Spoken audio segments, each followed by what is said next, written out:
दोस्तों, क्या आप जानते हैं रामनवमी 9 दिन की ही क्यों मनाई जाती है और भगवान श्री राम कितने वर्ष तक जीवित रहे, लेकिन भगवान श्री राम किसकी पूजा करते थे? ऐसे सवाल आप लोगों के मन में भी बहुत सारे चल रहे होंगे, लेकिन आज हम आपको इन्हीं सवालों के जवाब बताएंगे। और यदि आप लोग भगवान श्री राम के सच्चे भक्त हैं तो आज हमारे इस वीडियो में 50 लाइक का टारगेट कंप्लीट करा दोगे, ये मुझे पूरा विश्वास है।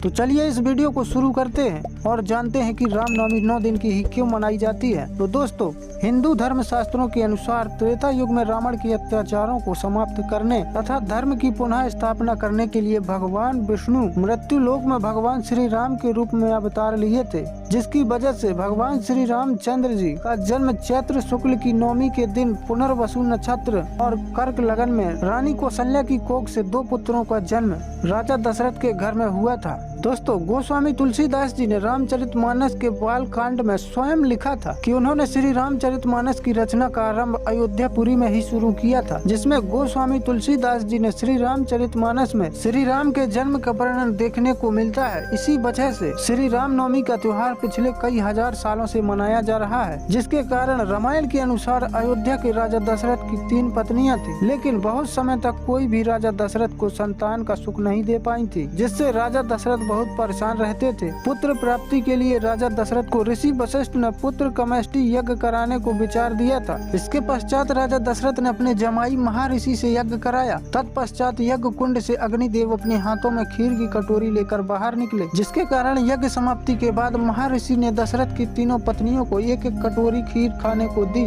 जिससे खीर खाने के कुछ महीनों बाद ही तीनों रानियां गर्भवती हो गयी और 9 महीने बाद राजा दशरथ की सबसे बड़ी रानी कौशल्या ने श्री राम को जन्म दिया, जो भगवान विष्णु के 7वें अवतार थे। केकई ने भरत को और सुमित्रा ने जुड़वा बच्चों लक्ष्मण और शत्रुघ्न को जन्म दिया। इसी खुशी में पूरी अयोध्या नगरी खुशी से झूम उठी, लेकिन उन्हें क्या पता था कि भगवान श्री राम का जन्म दुष्ट प्राणियों का संहार करने के लिए हुआ था। दोस्तों, कबीर साहब भी कहते हैं, आदि श्री राम वह अविनाशी परमात्मा है जो सबका सृजनहार व पालनहार है, जिसके एक इशारे पर धरती और आकाश काम करते हैं, जिसकी स्तुति में 33 कोटि देवी देवता नतमस्तक रहते हैं, जो पूर्ण मोक्षदायक व स्वयं शंभु हैं। तो दोस्तों, रामनवमी के त्योहार का महत्व हिंदू धर्म में महत्वपूर्ण रहा है, लेकिन इस पर्व के साथ ही माँ दुर्गा के नवरात्रों का समापन भी हो जाता है, जिसके कारण हिंदू धर्म में रामनवमी के दिन पूजा अर्चना की जाती है। रामनवमी की पूजा में पहले देवताओं पर जल, रोली और लेपन चढ़ाया जाता था, लेकिन इसके बाद मूर्तियों पर मुट्ठी भर के चावल चढ़ाए जाने लगे और पूजा के बाद आरती की जाती है, जिसके कारण कुछ लोग इस दिन व्रत भी रखते हैं और कुछ लोग तो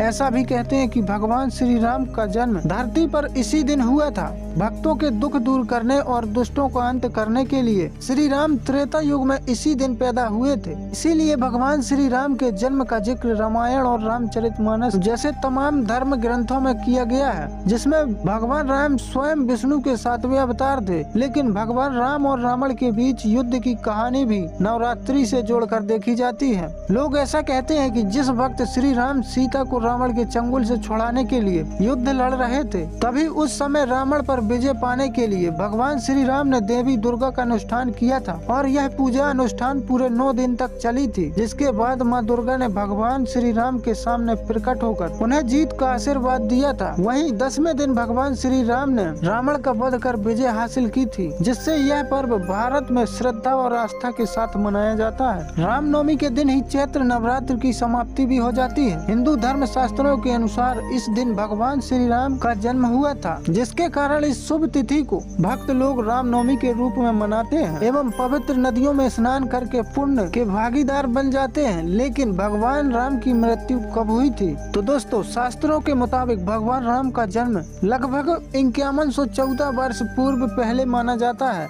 ऐसी मान्यता है कि भगवान राम की मृत्यु नहीं हुई थी, बल्कि वो शरीर के साथ ही वैकुंठ गए थे। ऐसी मान्यता है कि माता सीता के लवकुश जन्म के बाद वो धरती में समा गई थी। फिर भगवान राम माता सीता से बिछड़ने का गम बर्दाश्त नहीं कर पाए, जिसके कारण भगवान श्री राम वैकुंठ धाम पधार गए। लेकिन कुछ लोग कहते हैं श्री राम कितने वर्ष तक जीवित रहे। तो दोस्तों, हमारी हिंदू पौराणिक कथाओं के अनुसार माना जाता है कि भगवान श्री राम लगभग 11,000 वर्षों तक जीवित रहे थे। हालांकि यह ध्यान रखना महत्वपूर्ण है कि हमारी हिंदू पौराणिक कथाएं अक्सर समय की विशाल मात्रा को दर्शाने के लिए प्रतीकात्मक संख्याओं का उपयोग करती हैं। इसीलिए भगवान राम के जीवन की वास्तविक अवधि अनिश्चित है। तो भगवान श्री राम किसकी पूजा करते हैं, यह भी एक अच्छा प्रश्न है। तो चलिए जानते हैं आखिर क्या है इसके बारे में नई जानकारी। तो आपको बता दें, भगवान श्री राम के ईश्वर और रामेश्वरम भगवान शिव के भक्त, यानी राम और शिव दोनों एक दूसरे के उपासक हैं। यानी एक तरह से कहा जाए तो भगवान श्री राम और महादेव दोनों मित्र के अनुसार हैं। और शास्त्रों के अनुसार माता पार्वती ने भगवान शिव से प्रश्न किया था कि आप किसकी पूजा करते हैं, तब भगवान शिव ने उत्तर दिया था कि भगवान श्री राम हमारे ईश्वर हैं और हम उनके भक्त हैं। और दूसरी तरफ जब भगवान श्री राम से पूछा गया कि आप किसकी भक्ति करते हो, तो भगवान श्री राम ने बताया कि हम अपने आराध्य रामेश्वरम की भक्ति करते हैं। यानी दोनों भक्त एक दूसरे की ही पूजा करते हैं। तो आप लोगों को अब कंफर्म हो ही गया होगा कि भगवान श्री राम किसकी पूजा करते हैं। तो दोस्तों, यदि आप लोगों को यहाँ तक का वीडियो अच्छा लगा हो तो इस वीडियो को एक लाइक और कमेंट बॉक्स में जय श्री राम जरूर लिखें। और यदि जो भी